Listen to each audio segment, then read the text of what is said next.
We could see it.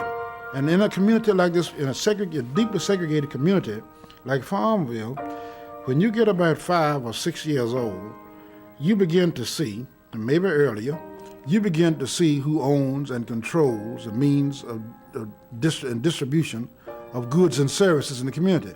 All white faces behind a cash register, giving you money. Every time you're giving your money, you're giving it to a white person. These are the kinds of things that touch the psychic. Yeah, it didn't have to be said because you could always see the line. We went to black schools, white people went to white schools. We went to black church, white people went to white church. If you had to go, we had small black stores in the black community, but to do your major shopping, you had to go to a white store. Your parents worked for white people. So, you didn't have to say it. We grew up knowing that we belong over here and they belong over there. In the black community, we were prepared by setting certain goals, objectives for ourselves. This was done primarily in the home, in the church, and in the school at that particular time, because schools had a heavy reinforcement into our characters because they were black schools. Schools were not integrated at that time. Do the best that you can with your life. You are unique. You have a contribution to make. You have something to offer. You have a talent. You have skills, many, many other things that you do have. Go on out there into the world and get them. Don't stay here in Farmville. There's nothing here for you. It's a retired person's town, a little small place of this nature, but go on and develop yourself. College, if you can't go to college, take up a good skill. Skill trades were heavy then. We moved away from that, of course, now, but in the 50s, skill trades were very heavy. Masonry, carpentry, electronics, auto mechanics, and many, many others. So we were encouraged, Then to your lack of employment, the young people had to go away from home. Every summer, right. Most of the young people around here went to Atlantic City to work.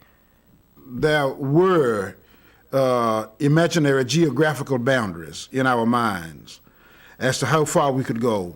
There were imaginary psychological boundaries in our mind and emotional boundaries in our minds as to how far we could go, relative to the black-white situation. So we learned to work within the confines, to be creative as much as possible, to make, as black people say a lot of times, make do with what you have. And by this adaptability to this own inner culture, this is what brought forth many of the things, many of the qualities and the strengths. And it meant that we had to live beyond where we were. We were not taught just to watch where you're walking right now, just to look down right where you were in the 50s. But look ahead. There's something out there, Go get it. We thought going north was the answer. The answer that when you got north, you had made it. Just like the slaves did. When you got north, you had made it. But once we got north, when we moved north, we found out that wasn't true. My husband had already been north, and to live. But I found out when we moved north that it wasn't true. Because we moved into a white neighborhood, and I think the next week, the neighbors moved out, So we encountered racism in the north just as we did in the south. It hurt, but it brought about some self-pride too, because in school we were taught, we had role models, like I mentioned before. We had role models, and our teachers, instilled self-pride. And we just knew that someday, it wasn't going to be like this all the time, that someday we were going to be somebody. So you just kept that in your minds, that one day we're going to leave Prince Edward. We're not going to be in Farmville the rest of our lives, And for the most part, most of us did. Most of us left. Even if we came back, we left. But I think this made growing up a little better, because we always had that in the back of our minds, that once we finish high school, we're going north. Everybody, I think most of black kids in Prince Edward kind of had that in mind, Did you think that going north was the answer? Did you think that life, you thought it? That life was better out there than it was? Yes, you thought it, but it wasn't true. Black teachers played an extremely significant role in the development of black children. Now, I'll tell you one of the reasons why, several reasons, but one that is most outstanding. Black teachers in this community, by and large, have known that they had a dual role to function when it comes to teaching our children, and that is they taught the subject matter and the student. Now, it may sound contradictory, but it is not, because you can easily teach the subject matter, what is chemistry and so forth, balancing of equations and this, that, and the other, and learning the chemical compounds, so forth. But black teachers were very important to us because they taught us how to think and how not to think, how to think critically, analytically. This is where the teaching of the child or the student begins, that you don't have to think just along, this is what it did for me, that you don't have to think just along a certain given line that has been, say, tailored and laid out for you, but use your own creative thoughts. You have thoughts, use your own creative thinking and whatever you desire to develop or whatever you may unfold. Now, you may want to have something to... When I came along, I felt that teachers weren't just concerned with academics. The black teachers weren't just concerned with academics. They were concerned with the whole child, the total child. They were concerned with the fact that you were clean, if you were clean or not. They were concerned with the fact that whether you had eaten breakfast, that was a big concern. And if you hadn't, they would purchase you a pint of milk or whatever. Yeah. But they were just concerned with our whole being, and they were concerned with getting the most out of a child. You had to do. It wasn't a thing that, I do if I want to do. But our black teachers back then, they had their methods and their ways of bringing all of the beauty out of a child. They made you feel that you were somebody, And when we were growing up, most of our black teachers came from North Carolina, and we just looked up to them because they had so much to offer. And I still remember a lot of my black teachers, and I just use them as role models, especially one of my teachers, Ms. Kelly. I think she's dead now, but she was hard. She was really hard. I thought she was really hard, but she was fair. And I think she brought out the best in me. And I think I find myself imitating her in the classroom sometimes now. She was beautiful. Give you an example of that. I visited a classroom once, elementary. I think it was, kindergarten class. And when the students' names were called, they responded, "Good morning." John Jones, "Good morning." Lily Williams, "Good morning." Sam Williams, "Good morning." Not present, not here. Now, this is teaching the pupil, teaching the child as well as the subject matter set aside, but teaching you, just as Ann said, behavior, manners. During the earlier years, black teachers were extremely important to us in this area. I had a 6th grade teacher who was a minister. He had pastored in Crozet, Virginia. He wasn't pastoring then, but he was my 6th grade teacher. And every day, this is the first time that I was introduced, any of us were ever introduced to black history. Every day, year-round, he taught black history, and you may as well say all day. We had a little geography, and we had a little math, but he taught us when I first heard Sojourner Truth, I heard it from his mouth. Harriet Tubman, Benjamin Banneker, P.B.S. Pinchback. The main thing about this was we thought, in a general sense, that he was lying because, we had heard names of Mary Brown, Doris Booker, or this, that, another, Sister Doe. But we had never heard of P.B.S. Pinchback, nobody's named that, Harriet Tubman, a name like that, or Sojourner Truth. And then, he lived right here in town, right in this area. The college has recently uprooted his home to make a parking lot or something there, but the memory is still there with me, And he gave that first great, deepest impression in my life. Now, tell you what he did do once when I was in 4th grade. You're looking at the segregated system. We had a superintendent here by the name of Thomas McIlwain. He was superintendent of both Cumberland and Prince Edward counties at the same time. One day in assembly, one Friday, Mr. Jordan raised a question before the full assembly. Teachers, all the student body, what have you. He said, who closed this door? Some door that, double doors in the auditorium. He said, I wanted this door open. So one of the teachers responded, well, Mr. McLean said he wanted that door closed. And then Mr. Jordan said, I don't care if Mr. Hacklewain said it. I want it open. And that was the I was in 4th grade then. Mrs. Flossie Womack Folks was my teacher. And that was the very first time that a prism of light broke into my soul. I said, oh yeah, it's something different to this thing. There's another side to this thing, you see. Because never had I heard anybody, see, Mr. McLean was Mr. McLean, you know, white superintendent of schools of both counties.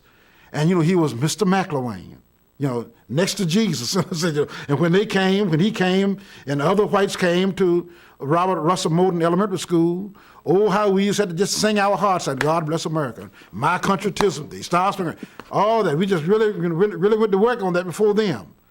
But the turning point came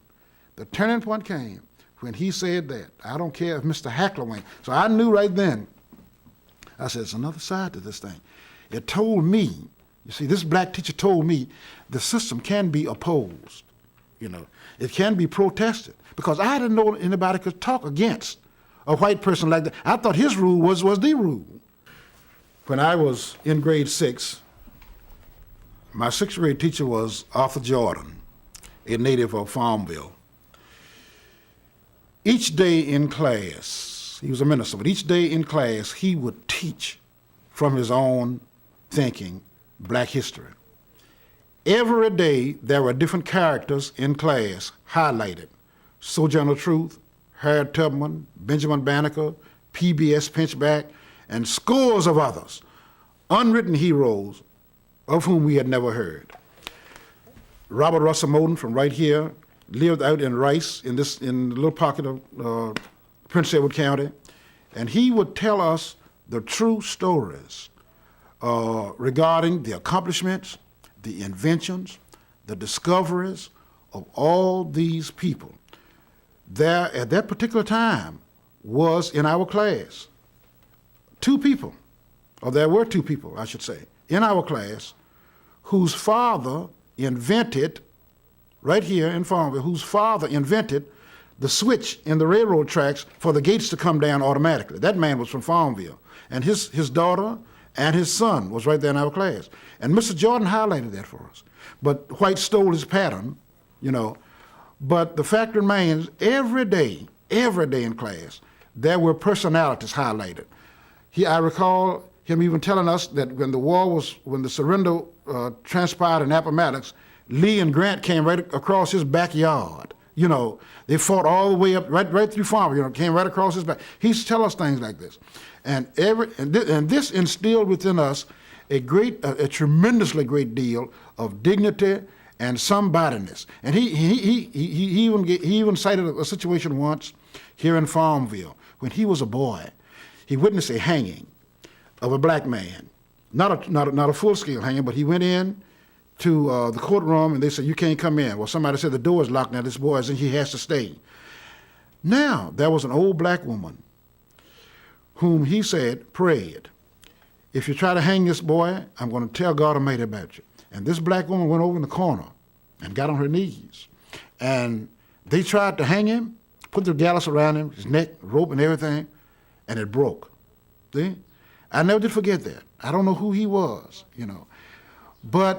And at that time, if it broke, he had to go free. You couldn't hang him. So he told us, and he named names, dates. He was a tremendous historian, photographic mind. Now, that was in grade 6. But we moved on to grade 7. And it was in that school, once a week, same school, the principal, L.L. Hall, who was a very strict disciplinarian. He was my Boy Scout master, but Hall also came into the classroom 1 day per week. And he would sit on a desk, sit on the part that you write, and put his feet in the desk. Just take a chair every week and turn it right around and open a book and begin to read about black history. Begin to read about, he was the first one to tell us, for instance, about Harriet Tubman and and the Underground Railroad. Mr. Jordan mentioned Harriet Tubman's name, but when they got to grade 7 with Mr. Hall and opening up the book, explaining the Underground Railroad, explaining the suffrage movement in Seneca Falls and Niagara Falls, women's rights, you see. Now, this was the first time that we had seen, it stunned me particularly. I said, wait a minute, what Mr. Jordan said downstairs a year ago must be true, because it's validated right here in the book. We had never seen anything written in print, published, about black people. Relative to white America, we were taught that a lot of the values that came into being were set by middle class, let's say white America. In a way, we were to emulate them, because at this point we were at the very threshold of integration. Emulate them, take on many of these as much as possible, middle class values and virtues. That was a kind of inferior stigma placed on black people. But you had to look through it to see exactly where the real truth behind it. That is a stigma of inferiority. You're not exactly where you should be. But you need to do this. You need to do thus and so, in order to be accepted in a white world, into a white culture. You see. They have their values, we have our values. But in a general sense, and the world was teaching this too, in a general sense, our values did not bear, they would tell us in general, as much weight as theirs. So let's try. What does this mean then? What do we say? Go to college, excel in school while you're here, and wherever you do go. Appearance, reading, writing, many other things. And then, too, in this area, we were taught to stay in our place, whatever that meant, stay in your place, because our parents were afraid that if we stepped out of our place, we might get killed, we might get hurt, because they knew that because of racism here in Prince Edward County, anything could happen to you. So they were fearful for their children, don't do this, don't do that. It was no place to go in the beginning, no place to go. And don't do this and don't do that, be home a certain time and all these kinds of things. So we were really kept close here in Prince Edward County, just almost excluded, really, from other areas. I don't recall growing up going to Richmond, even as far as Richmond, going to Richmond that often, We were just kept right in this little pocket. Black students at Robert Russell Moulton High School at that time began to compare our situation and contrast our situation with that of the white students here in town.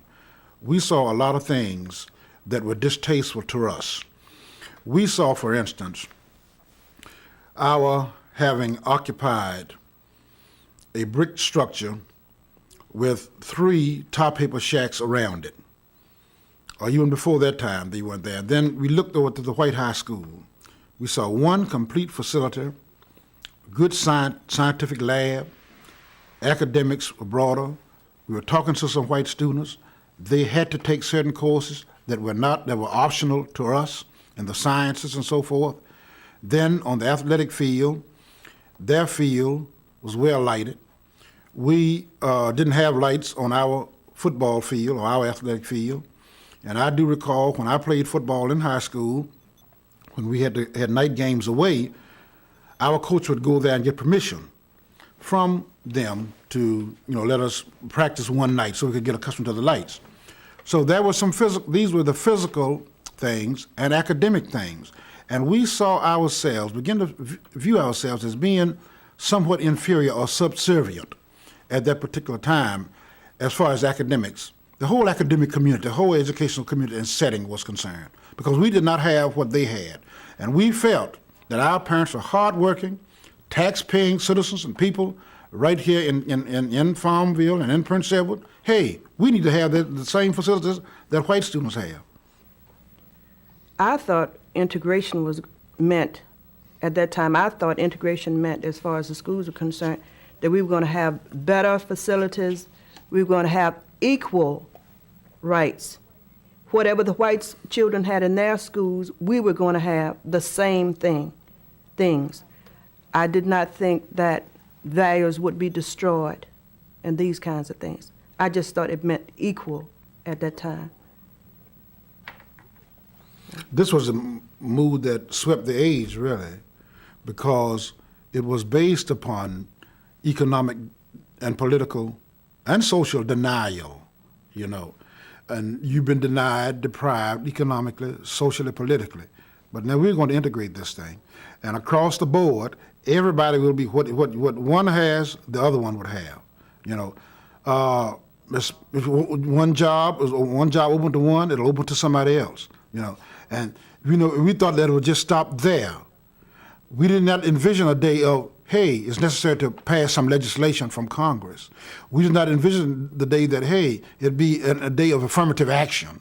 You know, go on and on and on to various things. And that these laws can be, if not kept intact, retracted, as we have seen with, conservative Supreme Court and so forth, and other measures that have taken place in the 70s and up throughout the 80s, 70s, 80s. So we had envisioned, this is a day of integration, and where everybody would be equal. You could go, particularly in public places. I do recall, and I was glad, we were the first two to integrate the bus terminal here when the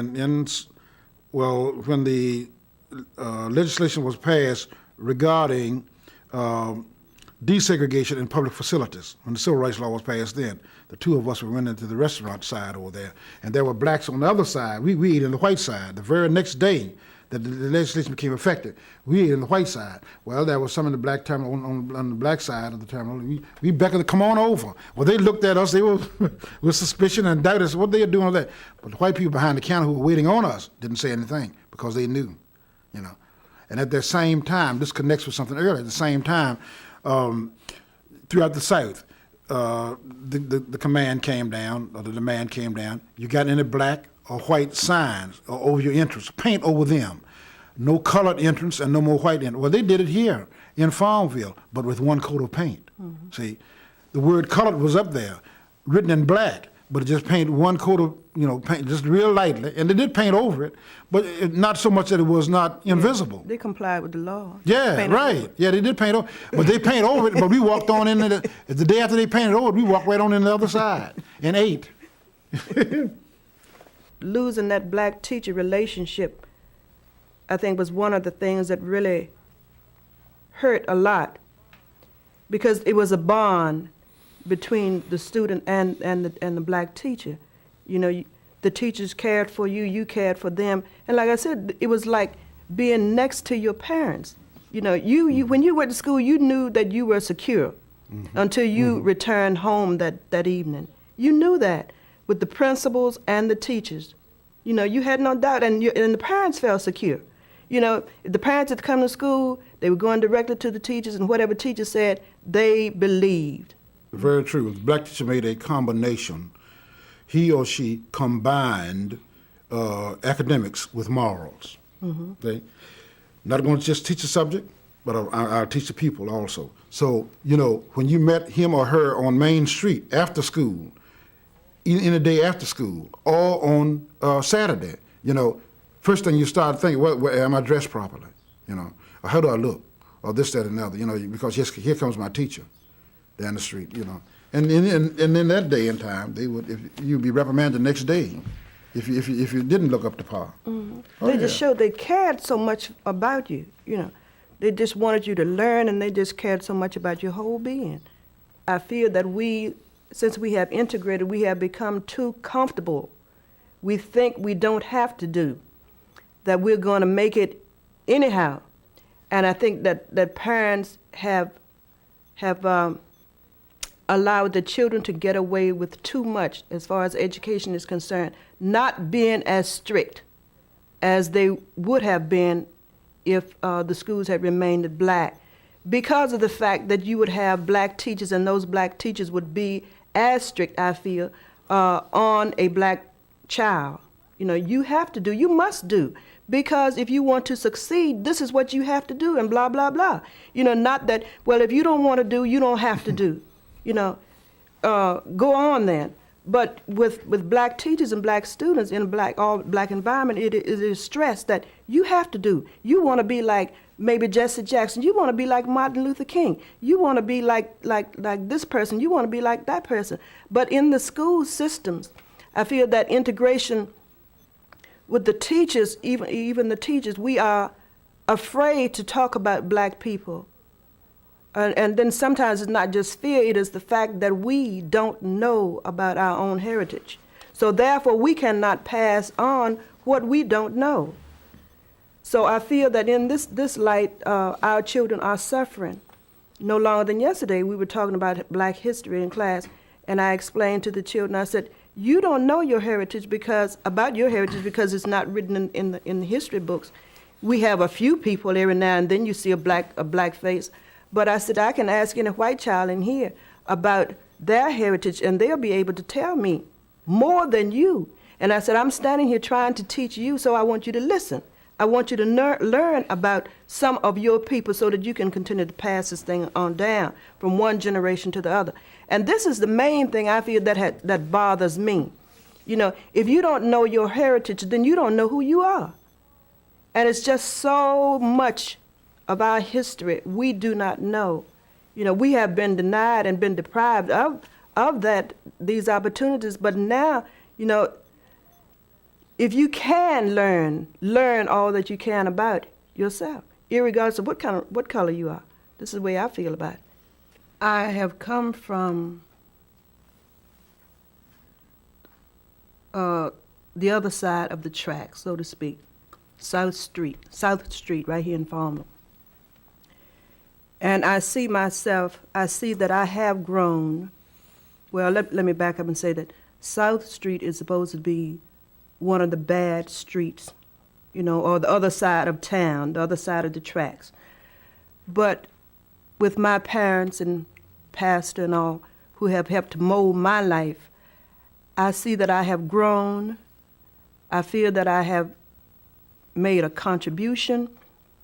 I went away and we moved away, we relocated, and I got an education, and I come back, and I think that I have given back to the community what they gave to me. Sometimes I feel more than what they gave to me. But I still feel that there is a lacking in my life. And I think it is the fact that I feel that I cannot reach our children or the students here. Maybe most teachers feel the same way. But I feel that until the parents assume the responsibility and the family come back together, we're going to have a generation that is lost.